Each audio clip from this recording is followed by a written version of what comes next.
Good evening, White Sox fans, and welcome to the latest edition of Future Sox Hot Takes and Heaters, the MLB centric version of a Future Sox podcast. It is Wednesday, November 19th. Uh, and we're in the throes. We're fully in the throes of the off season right now. My name is Danny Miller. The gentleman you see sitting on the opposite side of the screen from me is my partner in crime, as usual, the young and talented Jacob Thome. How you doing tonight, Jacob? We're hanging in there. We're hanging in there. Enjoying this off-season start, and excited for what's going on, and not excited for the cold weather. Yeah, I'm with you.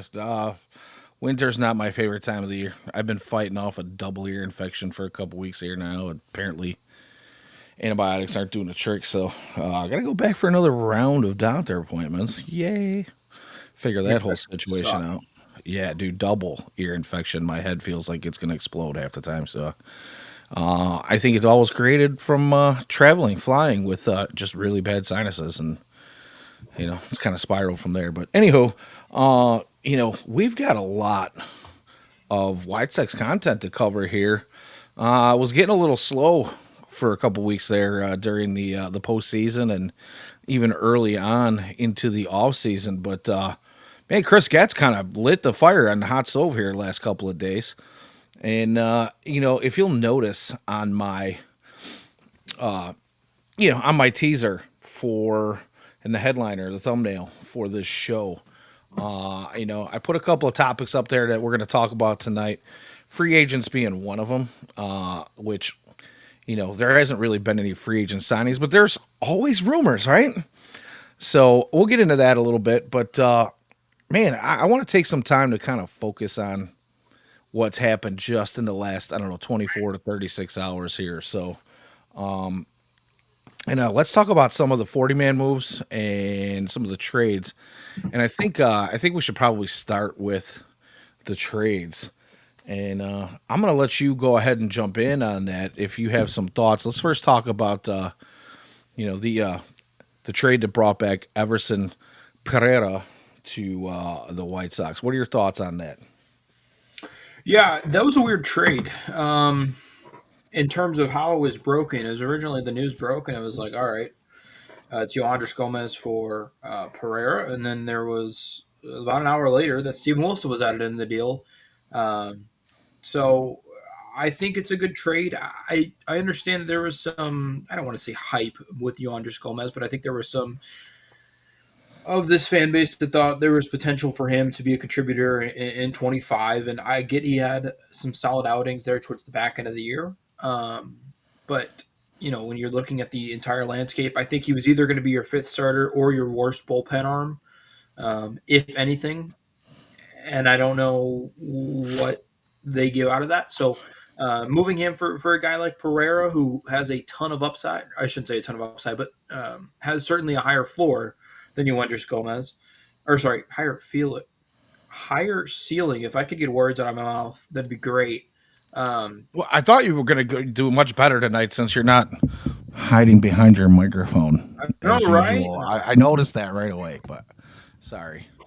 And Short to my sorry for block. being so loud to my, getting my face on my microphone there for a minute. Here But we go. yeah, I mean, it's good to see you, man. Clean shaven No, and right? not hiding yourself. Anyway, hot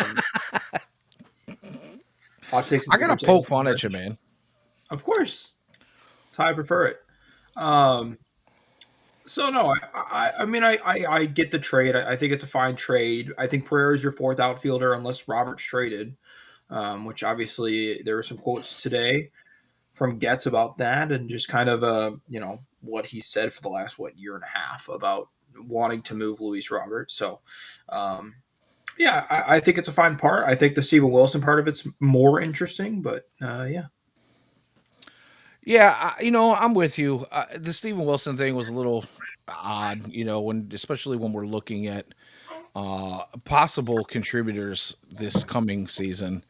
And, again, we have this plethora of injuries that the White Sox are overcoming, and guys are getting back in the the swing of things and trying to come back for the 2026 season.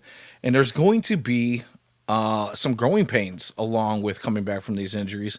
And we hope that these guys come back healthy, but there's never a guarantee, right? Even as much as Tommy John surgeries have progressed, and as much as rehabilitation has progressed, and guys are getting back to work quicker than they ever have before after a potentially serious injury. It just seems like you had a guy who gave you some pretty solid efforts last year, and they were willing to get rid of him.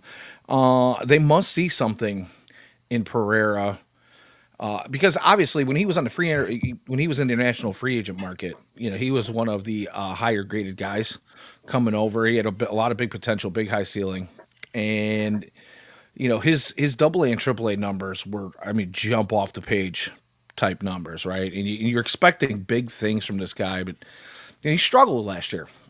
I think that signals to me that the White Sox and the addition of some personnel, especially in coaching positions this year and last year, feel like they can pull the best out of him. And, I think it's probably a cheap flyer, considering that Steve Wilson is as solid as he was for the White Sox last year. There's going to be guys available that can probably fill that hole, especially since the White Sox still have a couple of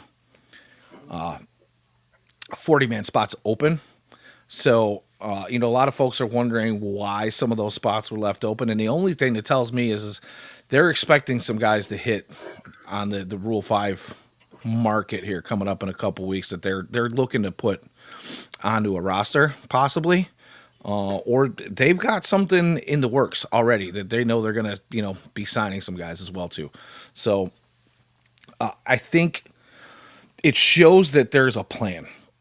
Whether or not we really understand and know what that plan is right now, there is something going on that we're looking at. And obviously, it's not going to be the big, slam dunk signing that folks have been pining for so many years. But there is a plan to, continue to bring in some high ceiling talent and hope to pull the best out of it. And whether or not they become future trade pieces or become part of the future themselves is, still up in the air. But it's something that I like to see. But yeah, man, I mean, there's definitely something going on, right? Yeah. So having said that, I guess we brought up the fact that I brought up the fact that there are some 40-man spots available, and we talk about the Rule 5 a little bit, and we'll come back to some of these trades and some of the things that are going on. But I figure it's a good segue to get into it now, so we can kind of lay some groundwork for what we're going to be talking about. Maybe I should have started the show with the Rule 5 stuff. Yeah. But Yeah. It's all right. I feel like we're taking a step backwards here. But there's been some questions out there, right? So Tanner McDougal and Davitt were the only two guys in the system that were protected before the deadline was met yesterday, and it left some things up in the air. Right, there were questions. Shane Smith was left unprotected. We got guys like Peyton Paulette who started to finally find their footing after some struggles early on in their professional careers. You've got guys like Mason Adams, who we're a big fan of here around at FutureSox. Again, some of these guys are coming off injury. Some of these guys have had struggles in the past. We could continue to go down the list of some of the guys that have potential in this White Sox organization. But it was Davitt and McDougal that were protected. McDougal was a slam dunk. I think we pretty much all expected that Yeah. one, right? Davitt was a guy who, came over last year. A lot of folks are like, did we really need to do that? I think the answer is probably yes, because you don't want to see that piece of a trade piece, mid-season trade piece, kind of just vanish without ever really getting a shot to show what they thought they had in him. So, but what are your thoughts on the rest of them? I'll give you some of mine when you go ahead and finish that up. Yeah, it's an interesting group of guys that they didn't protect. Mason Adams is an interesting one. Um, obviously coming off with Tommy John, but is a near top 10 prospect in the White Sox system. We talked about did not pitch all of last year, but was really thought to be a potential starter coming into the season. Samuel Zavala's out there. No team's going to take a chance on him. I know there's been talks about him, but you got to understand if you sign a guy to the four or if you draft a guy in the rule of five, you have to play that guy. In the majors the entire season. Zavala has never gotten higher than single A, so there's no way a team's going to move him up. Paulette I thought was interesting, but he had a pretty disappointing 25. I think there's been some overreactions. Obviously, Shane Murphy's the big one. 1.66 ERA last year, but the strikeout numbers weren't great. He's not a very projectable arm. He's just a guy who gets outs, and sometimes those guys work, and sometimes those guys don't. So I don't hate the moves, and like we've talked about a little bit, there's still some openings there. There will be more signings, and obviously, the White Sox probably had the greatest success of anybody, maybe of all time, in the Rule of Five last season when they picked Shane Smith and then ended up with Mike Vasil after a trade. Yeah, so Shane Smith to me is a big one because I feel like there's just no way he doesn't get scooped. Right? Yeah, There's Peyton Pillette. I feel like there's a lot of folks that were like, "Whoa, whoa, whoa! What are we doing here?" Obviously a high draft guy. A few years back, big high ceiling potential, and struggled pretty mightily early on. Found some consistency moving into a bullpen role, and really has become somebody who you get excited about a little bit again. I understand that, but I think that because he hasn't had, a full season of being in AAA and doing the things that he started to do just in this past year, I think the White Sox feel like he's probably okay being unprotected. Uh, I don't know that if they're planning on keeping him in a bullpen role, if they're going to move him back to, trying to stretch him out to be a starter. But I don't see teams taking a chance on a guy with such a short window of success and having to keep them on their 26 man for the season. Now, on the contrary, we talk about Mason Adams, right? He's just been a huge fan. We're huge fans of him here at Future Sox, and that one kind of perplexes me a little bit. Yes, he's coming off an injury. Yes, he missed last season, due to Tommy John. And the thing with him is he's been throwing, right? It's been reported that he's throwing, he's feeling better. And Rule 5, if I'm not mistaken, now I felt like I had a pretty good grasp on Rule 5, and maybe I'm wrong, but Rule 5, like you can select a guy on Rule 5 and put him on a 90-day IL. He's still got to I meet think his he's 90 days on the roster, on the active, roster where he's actually gaining time. But these guys can scoop him up and not have to start him day one of the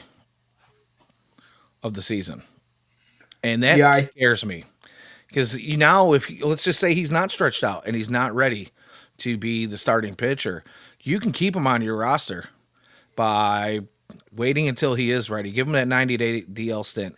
Put him on your roster for another 90 days where he's actually actively, on the 26 man and in the bullpen, waiting to go. And you make him a bullpen arm and you stretch him out slowly. And that's a guy that I felt like needed some protecting. Yeah, he'll be an interesting one. There's another couple of interesting pieces.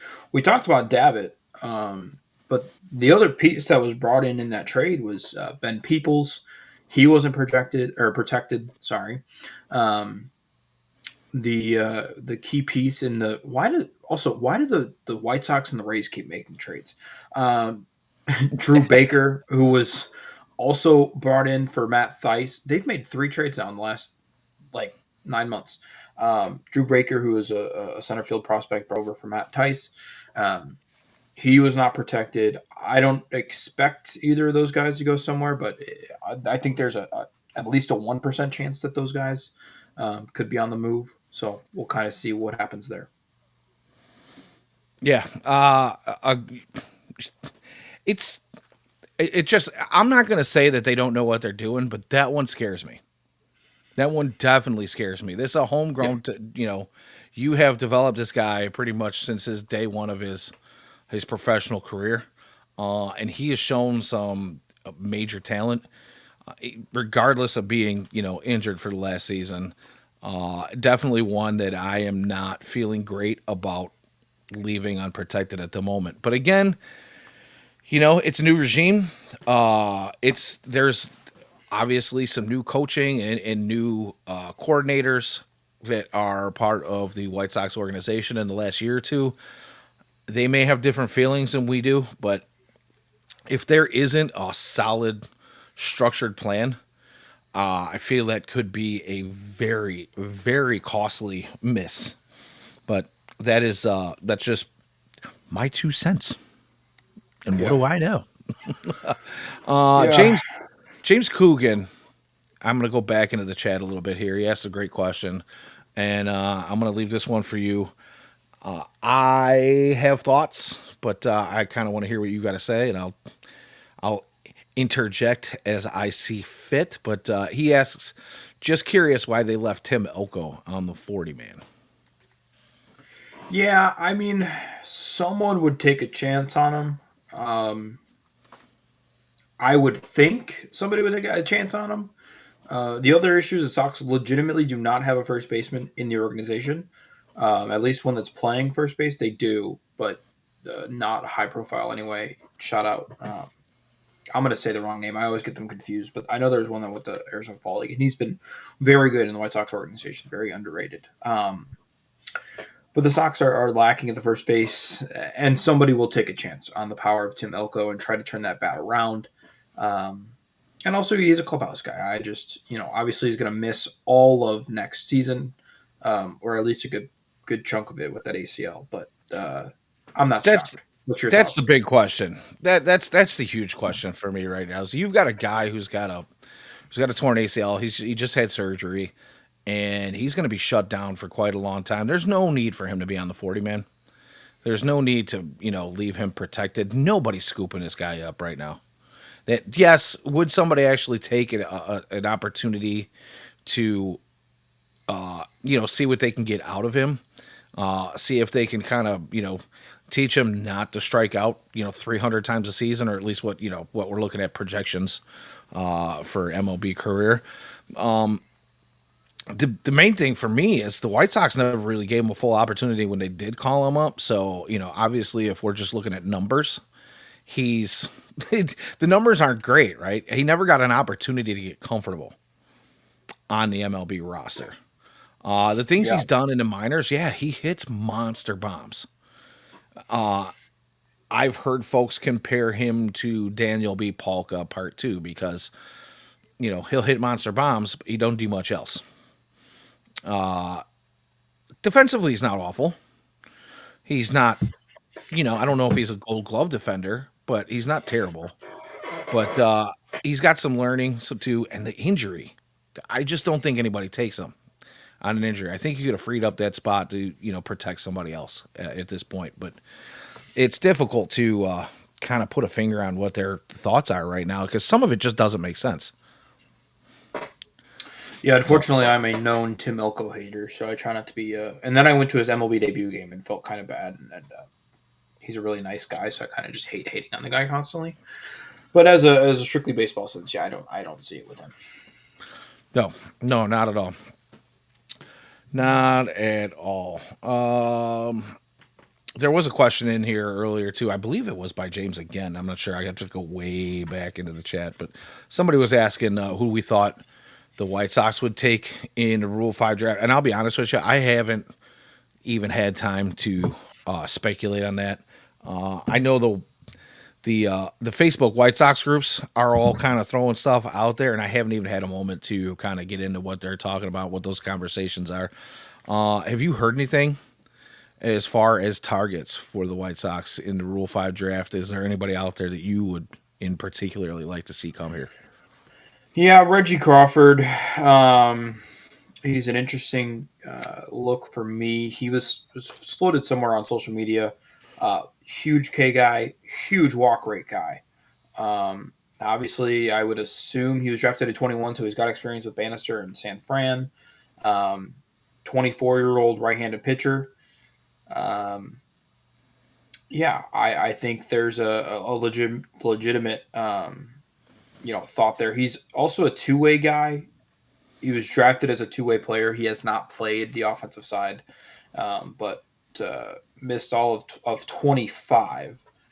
Um, so again, you're talking about an injury guy, but has a career minor league ERA of 2.89. So, um, and maybe that's the thought with not releasing or with releasing Adams, as if you could kind of replace him with Reggie Crawford, maybe that's your thought there. But he was a bullpen piece in 24. He's probably got closer upside if you can figure out the walks. Well, command is always the thing, and that's the last issue you want to have with a closer. If Yeah, you can right. figure that out, I mean, the reality is a closer's got to be a guy who can throw strikes in the zone, but not be right dead center of the zone. We saw that problem with Zach Birdie, who a guy we all thought was going to be a monster closer, and turns out he couldn't throw a ball with any kind of movement on it whatsoever. Yeah, he threw hard, but it was straight as an arrow. And in this day and age, with all the technology that these guys have to work on, and guys being able to catch up to 100, 101, 102 mile an hour fastballs, if they don't move at all, a lot of them are going to go out of the park. And then the issue is with command is if you're putting guys on base as a closer, last thing you want is a white knuckle ride, right? You Yeah, might be able to close out a game, but your whip is 2 because you're walking 2 guys in you're there and right. striking out the next 3. So it's not ideal, but yeah, I could see the potential for it whatsoever. I'd put a comment up here. Uncle Ted has been chirping about T.J. Rumsfeld from the Yankees, or Rumfield from the Yankees for the better part of the show so far, at least the Yeah, last 15 minutes or so. Do you have any comments on that? yeah. 25-year-old first baseman, former 12th round pick. I mean, listen, 825 OPS last year is always interesting. He did that at the AAA level, so yeah, he makes sense. It depends on what the White Sox want to do in free agency. I'm always hesitant to give them another middle or not middle infielder, but infielder in general that has to stay on the roster. Um, but I mean, if you're going to take one there, I don't hate it. I know there's been talks. They've had talks with first baseman. Yeah, there's been Oh rumors boy, around Reese Hoskins lately, yeah, Hoskins as and of late. O'Hearn have been the two that I've heard. So I mean, clearly there's a want to bring in a first baseman. Obviously, there isn't a true first baseman on the roster, um, but we'll see. Yeah, Rumfield makes sense. I think a You know, pitcher is easier as a 40 man. Sorry, not to, or as a Rule 5. yeah, pitchers are a little bit easier. I think that's probably where their focus is going to be, Rule 5. But if you are going to go after a Yankees prospect, or well, a Yankees guy, anybody in their system, uh, more often than not, we find out that Yankees prospects are just overhyped. There's just something about New York that writers seem to love, and then you come to find out that when the guy's got a high ceiling, it's his floor that he reaches more often than not, right? He's you might find a middle ground with these guys. They never seem to reach their ceiling, and the guys that are going to reach their ceiling, the Yankees hug those guys. They keep them in their system. They don't let them go. They don't trade them. They don't leave them protected. So anytime that there's a guy that's unprotected, it leaves me with a little bit of pause because and it's not just the White Sox that this happens to. Anybody they trade away to anywhere seems to not produce the way you had hoped was going to happen. And that's the only issue I have with that, but I do actually kind of like TJ Rumfield. He is a little bit older, which, you know, the old saying is development isn't linear, right? So maybe it takes a guy a little bit longer to find his place, find his way, and he did do some nice things. So the other thing is, and I think it was mentioned in the chat. I didn't see who it was, but somebody brought up that he's 6'5", decent size. I mean, we go back. We're going from Andrew Vaughn, who was listed at like 6'1", which I don't think he was more than like 5'9", 5'10". Or yeah, he was listed at 6'2". He might have been 5'10". You know, No shot. he might have been close to 6 foot with cleats on. You know what I mean? I don't know. Uh, and you know, I'm happy for him for what he did with Milwaukee last year and finding his way. He did come back down to earth for a good part of that, which is typical of Yeah. Andrew Vaughn. And the guy that he replaced is the guy that the White Sox are now kind of eh, supposedly courting. Right? They're supposedly in talks in the Reese Hoskins targeting camp. So I don't know. We'll see if they target an actual free agent or if they take him in Rule 5. This is one of those Yankees prospects that I won't be extremely mad at if we did get him. The other part of that is Merkin just recently he's going to come out and doing Merc things. He's doing his thing as a White Sox beat reporter, and I respect him more than probably most of the national guys when it comes to the White Sox team because Merkin spends most of his time covering the White Sox, obviously. He mentions that Sosa still needs a place, and he does believe that he's part of the future of this team. He does believe that even though there are teams interested in him, he believes that he stays with the White Sox. He even said something along the effects like he deserves an apology from the fans who kind of you know were down on him.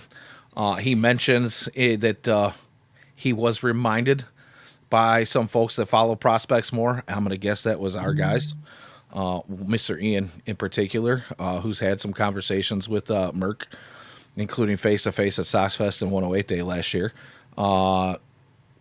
about Sosa, kind of falling down a little bit every time he gets promoted and struggling to find his way. And once he gets a little bit of consistency, he kind of comes around. And Merck admitted that he wasn't exactly on board with that, and he was glad that he was given an opportunity to show out this year. But he's missing a position. It sounds like Chase Meadroth, unless the White Sox, one of these guys that they pick up for the middle infield this year finds their way. Chase Meadroth is pretty much going to be in that hole, right, as of right now, anyway, right? And they don't want to play Teal and Carroll together. Venable has said that he didn't like doing that last year. He didn't like having both of them in the lineup on most days together. So that leaves a spot for a DH, right? Or a first baseman. And if Lenny Sosa doesn't get traded away and you want to continue his development and continue his growth, you've got to find ways to keep him in the lineup, right? So does Yeah. that open up a spot at first base for him? Or do you try to see if he can garner the focus of a DH without actually playing in the field? Yeah, my issue with Lenine is his defense isn't bad. Like legitimately, I think he's a pretty okay second baseman. If you look at the underlying numbers, he had some of the worst timed errors I've ever seen, I think he and was just only credited with actual 4 errors at second base yeah, this year. they just came at the worst points. And I know he made some dumb like there's part of this where really with Lenine, I'm not worried about the defense. I think he could be an okay second baseman. If he could learn how to walk, he'd be a perennial all star. I would so much rather him focus on that part of his game than the defense. The defense is fine. If he could learn how to take a walk, he had the worst walk rate in the MLB last year among qualified hitters. And still ended up Um, right around the league average OPS plus. yeah, like he's a really talented hitter. Um, Guys with his build and that makeup don't hit 21 home runs very often. Um, he's a rare talent at second base, and he's not that old. Um, I prefer him to Chase Mydrov. I know that's a hot take within the fan base. Um, I would if you're going to trade one of those two, I'd much rather trade my drop. I've drawn this comparison before. It's an awful comparison. I get it, but like he kind of feels like Marcus Simeon. There's a little bit of that to his game where like there's not many second basemen that can hit 30 home runs, and he is one of them. Um, I'm much more worried about him not walking than I am him playing defense. Yeah, and the other part of that, and I don't know if you have to credit Ron Washington for this, but you know, Semyon was a butcher in the field his first couple of Yeah, seasons, yeah, and is all of a sudden found himself a glove to go mhm, along with the power stroke and the hitting for decent average and getting on base and stealing bases and doing all the things that he's supposed to do from the offensive side. He was he was horrible. He was horrendous yeah, as a fielder, and now he's better than average. yeah, So I don't know if the only difference that I see in comparison with between him and Lenine, and granted, Lenine's only 25, right? yeah. There's still room to grow. Marcus was a little bit younger when he made his way through, and he was dealing with some of those issues, but not by much. So I don't know, man. I'm still on the Lenine Sosa bandwagon. I know a lot of folks are hating on it. I don't really care. I watch this guy since he came up, and I feel like there's still big potential for him. And I don't think he's quite unlocked everything yet. 100%. 100%. So, and I have not been paying attention to the chat because we have just been going. Uncle Ted says Corey, trade Corey Lead and Kyle Teal. Trade Carroll for a haul. So he wants to trade all three No of our catchers. catchers. Like, so we're not going to have any catchers. Like, what's going on, dude? I'm guessing he means like trade one of them or package Teal and Lee together. I don't know. I don't think you do all three or two. I don't even think you do two with the three. Honestly, you No. can't. We already saw the White Sox trade Ronnie earlier. What was it, yesterday? Yep. So I mean, obviously the the Getz philosophy of catching is gold. That's part of it, is being able to trade a guy and get something in return for him. Do I see them trading Caro? It better be a monster package. This guy's got all the markings of a solid starting catcher for a long time in the Major League Baseball. Yeah. I really like Kyle Teal a lot. A lot. I think there's something to be said about that. But I think that having a really solid backup catcher is just as important as having a good starting catcher in the major leagues if you want to be successful these days. And I find it difficult to trade either one of those guys unless obviously the ask has got to be met. And Yeah. The it's other just issue, go ahead. yeah. The issue with those two is they platoon very well um, together. I mean, Teal mashes righties, Carroll mashes lefties. So um, you kind of do that, and I think those two. Now Lee makes a lot of sense. I have floated the trade idea that Boston's going to be giving up an outfielder here this offseason, whether it's Willie Abreu or Jaron Duran. Both of them make extreme sense for the White Sox. I would love that trade. If you have to give up Caro in that deal, I think it makes sense. That's a situation where it makes sense to make that deal. I know Uncle Ted has put in Geraldo Perdomo.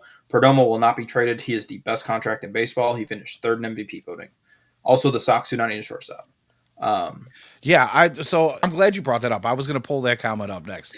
Having a top shortstop is more important. Did we not pay attention to what Colson Montgomery did in his first half a season up with the White Sox? And we can say that, he struggled a little bit, but he hit a bunch of dingers. Oh, he doesn't walk. That is not his game. yeah, His game. He's had a very patient eye in the past. They worked on his swing last year. They sent him all the way back to Arizona before making his way up to the major league team. Everybody early on in the season thought he was going to fall on his face. And he came up and he did some pretty big things with only a half a season under his belt. Let's pump the brakes on that. That's not giving him credit and time to develop even more. He's still a Yeah, young guy, and he's yeah, got potential. And I've said it before, and I'm gonna say it again. I believe he's our number one all-star prospect. Him and Carroll are probably the two all-star guys I'm looking to see next season for the White Sox yeah. on the position side, position player side. I believe Colson Montgomery is going to show everybody the guy who he was in the minor league system when he actually was walking and he was taking pitches and he was giving himself the opportunity for more hitters pitches and continuing to drive the ball all while getting on base more often. I think you guys are going to be extremely happy with his performance coming up here in the next season. Yeah, not to mention they have two shortstops in the pipeline that I don't know what they're going to do with. No, they definitely need corner outfield way more than any really outfield in general, more than anything in the infield. Yeah, That's why I when think I a trade for Duran or Abreu makes sense. and we look at the list of shortstops that the White Sox drafted last season. I believe some of those guys are going to be transition outfielders. Correct. Yeah. I believe Colson sticks at shortstop for at least a couple of seasons before, maybe obviously he is still young. He's probably still going to continue to grow as most major leaguers do at his age. And yeah, maybe he does make the transition to third at some point, but I don't see that coming anytime in the near future. I see at least two more seasons, if not more, before that happens. And he played really solid defense there last year as well too. So Yeah, he was a that's a solidified position. That's I don't think there's any question about that. yeah. Like the thing with Colson is everybody wants to talk about the home runs, but like he was a top five defensive shortstop in baseball the last after he debuted in terms of outs above average. Like that's the type of defender he was there. I mean, there's a legitimate chance Colson Montgomery is a 7 to 8 win player next year. Um, like that's not impossible. He put up 3 WAR and That's lofty, but I like Boston. it. Yeah, I mean that's kind of where he projects in terms of if you're just going to take this half season, and obviously anything can happen. This is baseball; nothing's guaranteed. But like that's kind of where he projects in terms of WAR next year at you know at shortstop. Yeah, I agree. Wolf brings up, and we haven't talked a lot about the draft coming up here. Uh, When's the lottery? First week of December, Oh, it's supposed to be right towards the end of the GM meetings. If I'm not mistaken, I want to say it's like maybe the second week of December, like the 8th or 9th, somewhere in there. So looking forward to that. We get Rule 5 draft and the draft lottery all happening right in that time frame. So big things coming up here, just a few weeks away. Uh, we have another big event coming up that first week of December too, which is Danny's 50th birthday is December 5th. Yeah, I've been feeling a little like what? They say 40 was over the hill, and I'm like, oh, 50? What? Half a century, dude. But you know what? I'm This is 11 days 50. later. Not bad. I'll take it. Not bad for 50. No, not at all. Yeah. So, yeah, but I mean, that's going to be an exciting week for all of You're the us. fifth. Yeah, December 5th. I'll be 50 years I'm the old. 16th. Ah, Sagittarius unite, man. Yeah, right. All right. Uh, Jamie asks where Vargas is going to be playing, and right now there's no doubt in my mind he's going to be your starting third baseman at the beginning of the season this year, unless uh, we see oh God, what's his name's going to escape me now? The guy that they Curtis had. Mead. There you go. Thank you. The Curtis Mead is still part of this team currently. There is a chance that if Vargas gets traded, which again I wanted to bring up that there has been reports that there is interest in Vargas, and the White Sox are taking calls. I've said it in the past. I'll say it again. Any GM worth his salt is going to take calls on everybody. So when we hear that, you're getting calls on Carroll, which again I find highly unlikely unless the package is an absolute bomb. I don't see him going anywhere. But you're going to take those calls, right? Yeah. You have to. You got to see what people are offering, and if there's something that can change the organization You got to consider those. So I don't know that that's going to be the case for the calls that they're taking on Vargas. My particular thoughts on Vargas, I'm still not sold on him. I do like the improvement that I saw out of him last year, but I need to see more from him. And he's still young enough to do that. But and I'm not trying to crap on the guy. I just haven't been super high on him from the very beginning, and it's maybe because I read some stuff from Dodger bloggers rather than some of the experts, the so-called experts out there. But you know, I think I think as of right now, unless there's a change, he's going to be your starting third baseman next year. Yeah, I agree with you on that. I would rather him play first. The defense was not great at third. The early numbers were good, but it deteriorated. And going back on the trade calls, like not to bring this out of the MLB, but like I don't know if the Lakers were shopping Anthony Davis, but you offer Luka Doncic, and all of a sudden that looks like a pretty solid trade. So yeah, I'm with you on that. Any trade's a good trade if it makes your team better. So Right, right. Obviously, this White Sox being in a rebuild, and then the impending work stoppage, which I mean, there's no avoiding it at this point. It's just a matter of how long that work stoppage is going to be next year. I shouldn't say next year, following the 2026 season. That's going to get a little interesting. But again, I think it's probably a very good excuse. I won't even call it an excuse, but it's a good reason that the White Sox aren't going to go out and shop real big right now. And you've got to get these guys. Chris Gatz said it himself. The young core is what their focus is on. They want to get these guys playing together as much as possible and get them more comfortable together. And then they will, they'll kind of take a look at where they're at coming up after probably this season. I would say next year, depending on how long that lockout goes, maybe we start to see a little bit of motion in some more direct top free agent or maybe even top tier trade partners, and availability of those guys. It could be organization changers and team changers to get you in the win column more often. But I as much as we want a pipe dream and say, you know what, like the rumor, I'll just bring it up now. The rumor that Kyle Schwarber is being targeted by the White Sox. Have you heard this one? Just recently, I want to say in the last 2 days, it's come out that the White Sox are in the Kyle Schwarber market. Have you heard this? I mean, what is his market? Because there was also another rumor that the Pirates are interested, and if the Pirates and the White Sox are interested in you as a free agent, your number cannot be that high. Yeah, that was a bizarre. There's been some bizarre reporting about his name for a guy who finished second in MVP voting. Yeah. You know what? We might need to get. Dude, listen, it would be fantastic, but you'd have to lock him up for a few seasons. He's not going to come here for a year, Yeah, right? You know what I'm saying? Like this is a guy who's no shot. produced, and he's done a lot in the playoffs, the postseason, for every team that he's played for that's gone to the postseason, and he's just been a, I don't know. You want to call him like they called what's his name, the other guy from the Cubs, El Mago, but I don't know, man.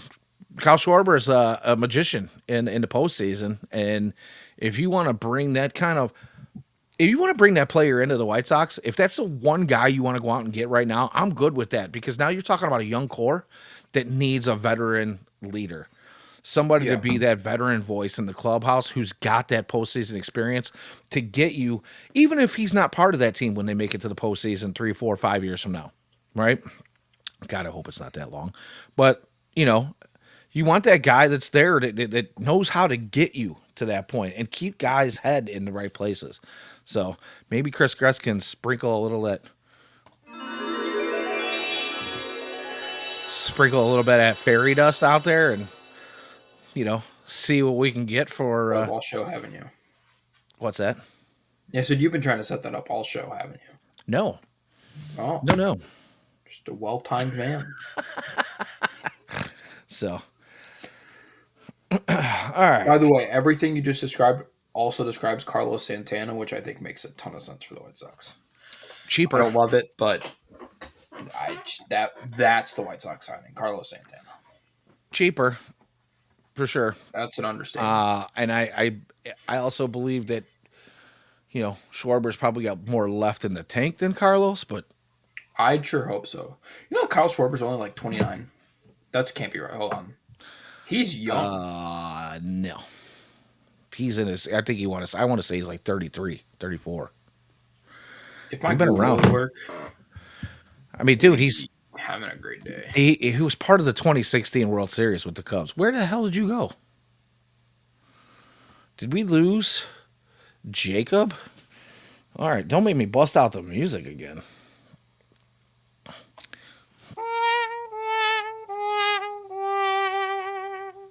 I don't know where he went.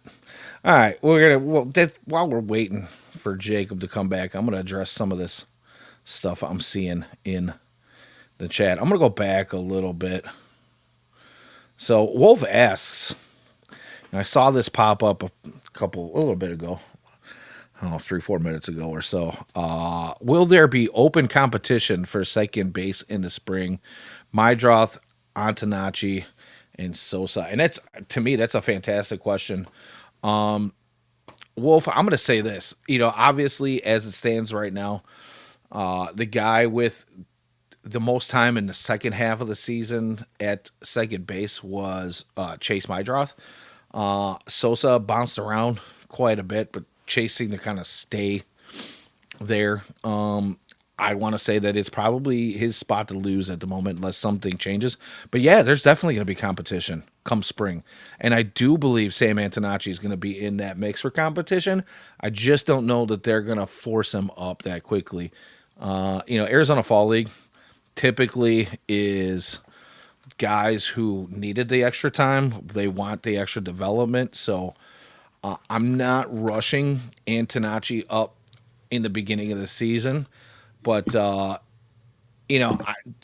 stranger things have happened. Obviously, I think the competition at second base right now, as it stands, is Mydroth and Sosa, unless they decide not to go after a first baseman in free agency and give Sosa more time at first base. And I believe Antonacci is probably a guy who stays in the minors for at least the beginning of the season.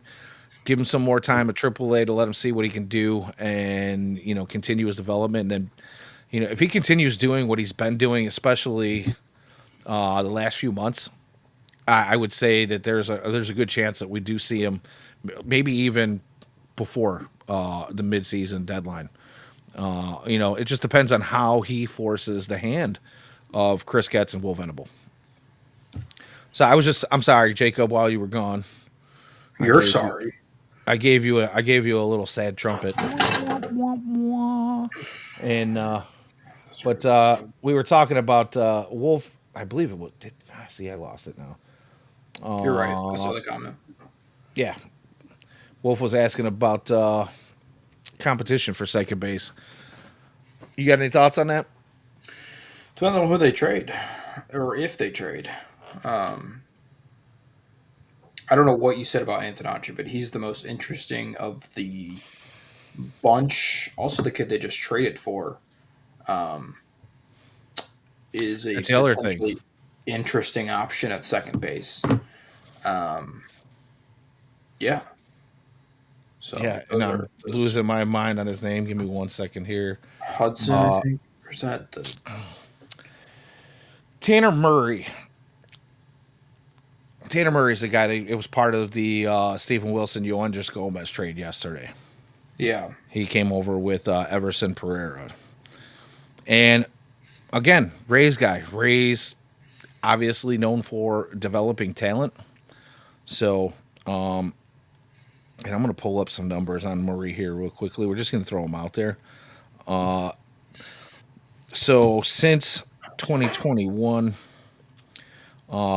he's had 1,700 plate appearances, 160 extra base hits, 325 BABIP.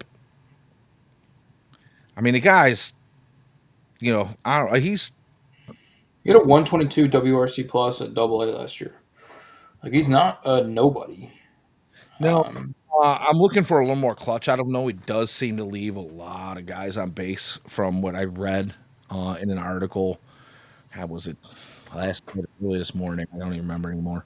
But I did read something up on them, and for some reason, it's like when the pressure's on with guys on base, he tends not to move runners. But defensively, pretty solid glove, and you know, for the most part, if we're gonna look at like on base percentage and batting average, intriguing, intriguing. I Yeah, don't know if he's gonna be in the mix at the beginning of the season, but he's a guy to keep an eye on throughout the year. yeah. So we're almost an hour in here, Jake. Is there anything? Oh, I know we haven't talked about. Sir Poperton? What's that? Sir Poperton? Yeah, did you see this? This is the craziest article I've ever seen. The article comes out today. It's written by Travis Clay. Or, sorry, Clay Travis. My apologies. And it's talking about like how the Pope wants to throw out a first pitch. And like four paragraphs in, they just drop the at the expected White Sox new stadium. That seems the most important part of this story. This is I what I wanted understand to talk about. how big the Pope is. Like the Pope's a big character, but like, what's going on with the stadium? I was reading the article because I was like, oh, this is interesting. This is getting engagement on X. Like, what's going on? And I'm like, that's important. Yeah, that was a bizarre article. Well, and the thing is it was said that Ishbia asked for a blessing on the potential new stadium. And what does that mean? Does that mean, I mean, are we basically saying that it's coming, it's happening? There's no like it. We know the works are out there for the 78. All the artist renderings and whatnot. Now the owners of the 78 have the Fire Stadium there now, the Chicago Fire Stadium. They're saying they don't want more than one stadium there, but money talks, right? And Ishbia is not shy when it comes to money. So are we potentially looking at maybe sooner rather than later? Is that a hint at maybe Jerry relinquishing his shares before? Like a lot of folks thought, we had this like 6 year window, right? Or however many year window it was that it was talked about where Ishbia would take controlling interest. Is this a hint that window might be opening sooner rather than on the back end of that 6 year timeline? What do you think? Like, does this talk to you at all? Yeah, it's interesting because if Ishbia were to build a stadium now, it would almost certainly have to be privately funded.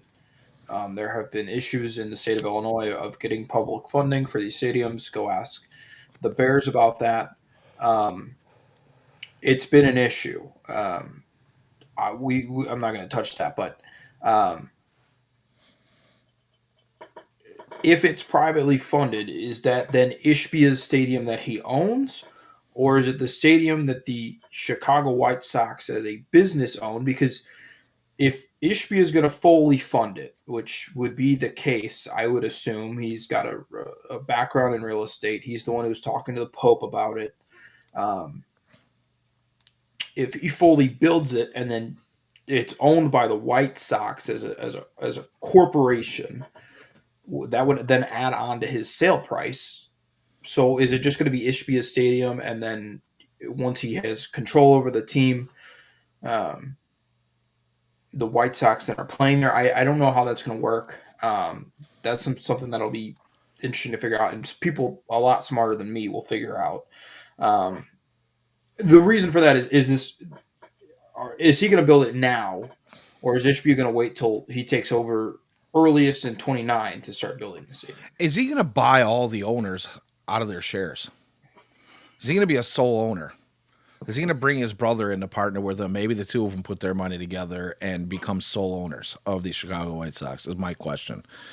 Uh, and reason being is because obviously, if you're going to spend a good chunk of your money on that stadium, I think Obviously there's probably ways to work out these contracts with the other parts of the ownership, right? The ownership group.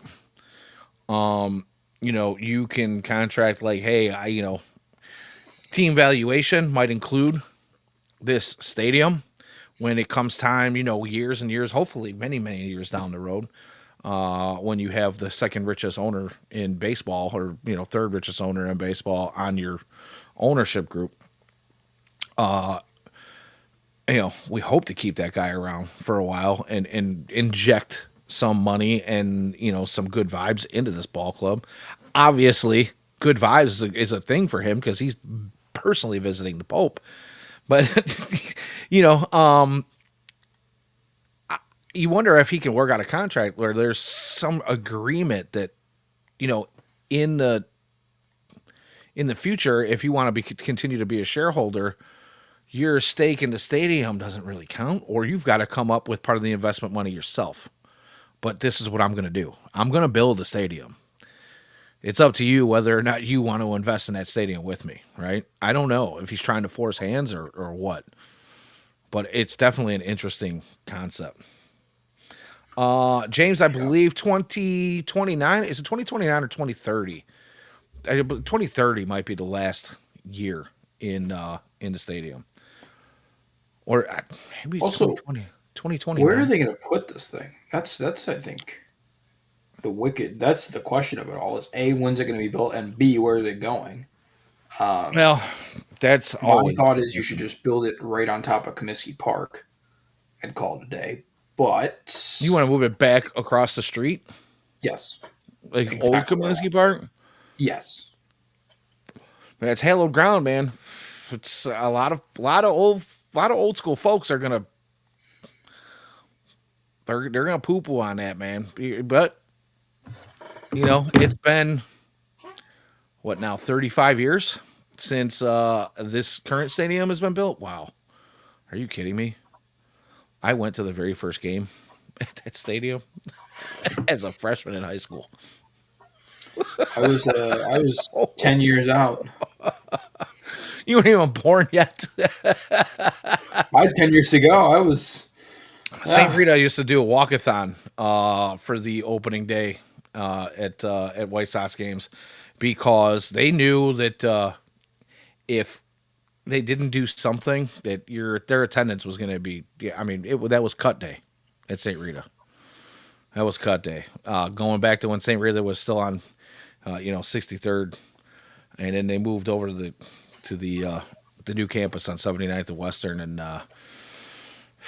man, they turned it into a walkathon. All the kids went out and got donations for this walkathon for charity, and by taking part in that, you got a free ticket to the White Sox game. So we walked from school to the White Sox game because attendance was going to be garbage anyway. So just a little bit of history on that for you. But yeah, 35 years, and I do believe it was a 40-year lease. So I think it's at the end of 2029 is when that Yeah, contract yeah, is up. that's So it. for the 2030 season is the hope to have a new stadium built and ready to go. They better figure that out pretty soon then. Yeah. Yeah, and that's kind of where my head is like maybe we need to, maybe Ishbia is like I don't have time to wait. And maybe that's what Or he's like working on. I mean, maybe he's making deals with Jerry in the background right now. Like we need to move this timeline along. yeah. But that was the interesting part of the article. It's not that he went and met the Pope and asked for his blessing. It's the fact that he asked for a blessing on a new stadium. Yeah, Come throw out a that, first that pitch. article was bizarrely written. I couldn't. I was. It was like the fourth paragraph in. It was like I expected at the White Sox new stadium, and I was like mind blown that they had like that was the big part of that article. Okay, Yeah, no and shots at Pope. I get large James figure, asks but us, wouldn't they have to start breaking ground soon? I don't know. I would say it's probably going to take I don't know, in the neighborhood of 2 years. 2 years. Yeah, 2 years. 2 years. We're looking at like the A's right now. Moving to Vegas, and I just recently saw that the shape of the bowl is already starting to come together in Vegas for the Athletics. So it might be a good way to get your bearings on how long a project of that might take, especially if it's going to be like mixed use development, like where they're talking about with the 78, because that's what they're doing. They're making a whole, you know, they're making it a whole complex over there in Vegas. So obviously, Vegas doesn't need a restaurant district around a stadium. They've got everything they could possibly want. But just to see a stadium come together, I think that's probably a good way to judge how long it's going to take. So I'm going to keep my eye on that. But yeah, man, I would say at minimum, at the very latest, they would have to break ground in 2020, early 2028 to be ready for the season in 2030, if not sooner. So Which means your yeah, deal has to be done a year before that. So you're talking end of 27 would be the latest that you could have a which makes me thought. kind of think this has got to be Ishbia trying to make deals. Like, I can't imagine somebody with his kind of money is going to sit and wait too long. And let's not, forget the fact that Jerry Reinsdorf is not a spring chicken. Things could happen at any given moment. Not to say that I ever wish that on anybody. He's not my favorite owner, never has been. But I don't wish any ill will on him, other than please just get rid of the damn team, give up your control, and move on, dude. Like, haven't you had enough? 45 years, dude. Enough's enough, bro. Let He might be somebody else the, take over. I'm not a Jerry fan, but he might be one of the better looking 89-year-olds in the world. He Yeah, looks like he's 70.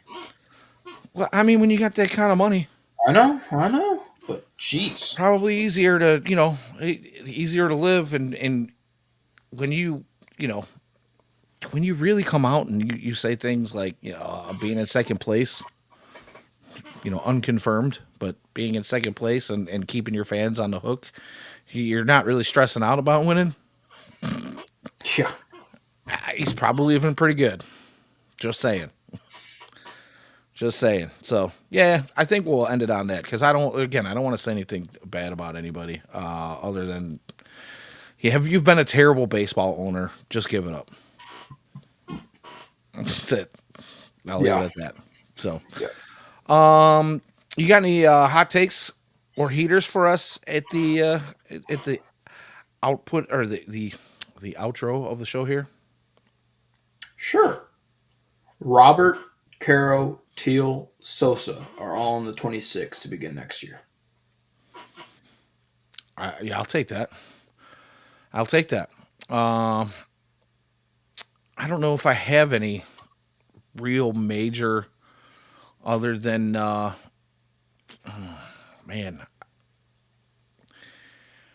hot takes,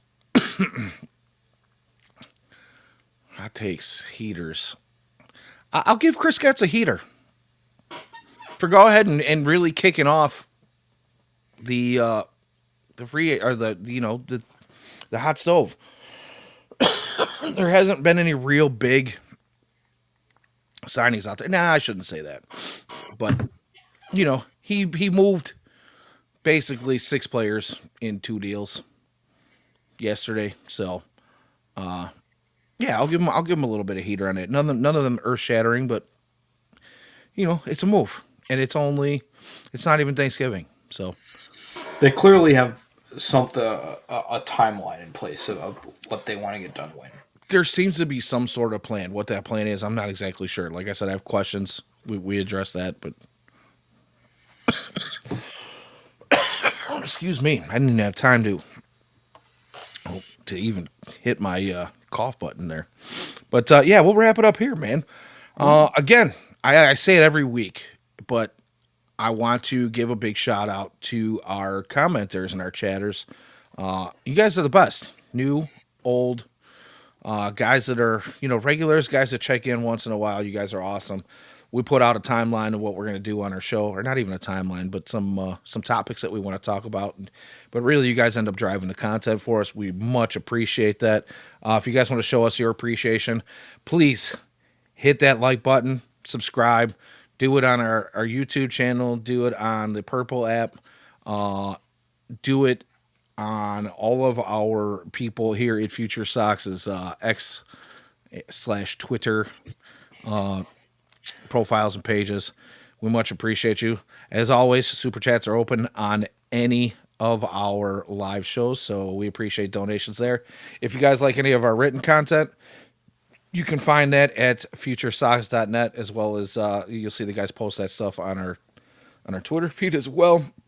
If you like the exclusive content, you can find that behind the paywall at FutureSox.net for a $2 a month Patreon donation as well. We appreciate you guys. We really, really do. We will be back here next Wednesday, hopefully with some bigger news. But so far, it's been an eventful off season early on, even if it hasn't been anything huge. We'll come back and report. We'll see you guys all next week, 8 p.m. As always, for my co-host Jacob Thone on X at jthome21, I am Danny Miller at Danny Miller FS on X. We'll see you guys next week at Wednesday, 8 p.m. And as always, go White Sox.